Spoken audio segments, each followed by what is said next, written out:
നല്ലോണം മഴ പെയ്യുന്ന ദിവസം മുറ്റത്ത് ഇറങ്ങിയിട്ട് കളിക്കണ ഒരു വീഡിയോ എടുത്തിട്ട് റീലാക്കിയിട്ട് നമുക്ക് പോസ്റ്റ് ചെയ്യാമെന്ന് രണ്ടാളോട് പറഞ്ഞു വെച്ചതായിരുന്നു.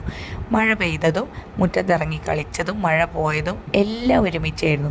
അപ്പോൾ പിന്നെ ഏതായാലും നനഞ്ഞതല്ലേ, കുറച്ച് നേരം കൂടി കളിക്കട്ടെ എന്ന് പറഞ്ഞിട്ട് രണ്ടാളും ഭയങ്കര കളിയിലാണ്. അപ്പോൾ ആ സമയം ഇന്ന് വൈകുന്നേരം നമുക്ക് കുറച്ച് സ്പെഷ്യലാക്കാമെന്ന് വിചാരിച്ചിട്ട് ബീഫ് മന്തിയും അതുപോലെ തന്നെ കുനാഫയും ഉണ്ടാക്കിയെടുക്കാനായിട്ട് പോവുകയാണ്. അപ്പോൾ ബീഫ് മന്തിക്കുള്ള സംഭവങ്ങളൊക്കെ അവിടെ റെഡിയാക്കി എടുക്കുന്നുണ്ട്. ആ സമയം റൈസും ഊറ്റിയെടുക്കുന്നുണ്ട്. അപ്പോൾ ബാക്കിയുള്ള പണി നമുക്ക് കുനാഫ ഉണ്ടാക്കിയെടുക്കുക എന്നുള്ളതാണ്. കുനാഫ അങ്ങനെ അധികം ഒരുവിധം ആൾക്കാർക്കൊന്നും ഇഷ്ടപ്പെടാനുള്ള ചാൻസ് ഇല്ല. കാരണം ഭയങ്കര മധുരമായതുകൊണ്ട്. മധുരം അത്രയ്ക്ക് ഇഷ്ടപ്പെടുന്ന ആൾക്കാർക്കാണെങ്കിൽ നല്ല പോലെ ഇഷ്ടാവുകയും ചെയ്യും. ഒരു പീസൊക്കെ കഴിക്കാനേ എനിക്ക് പറ്റിയിട്ടുള്ളൂ. കുട്ടികൾക്കും അതുപോലെ തന്നെ. ഉക്കും മെലിയും ആകെ ഒരു പീസ് മാത്രമാണ് കഴിച്ചത്. പക്ഷേ നമ്മുടെ കൂട്ടത്തിലുള്ള കുനാഫ പ്രേമി ഇയാളാണ്. എത്ര വേണമെങ്കിലും കഴിച്ചോളും. അപ്പോൾ കുനാഫയൊക്കെ കഴിച്ച് കഴിഞ്ഞപ്പോൾ പിന്നെ ബീഫ് മന്തിക്ക് വലിയ കോളൊന്നും ഇല്ലാർക്കും.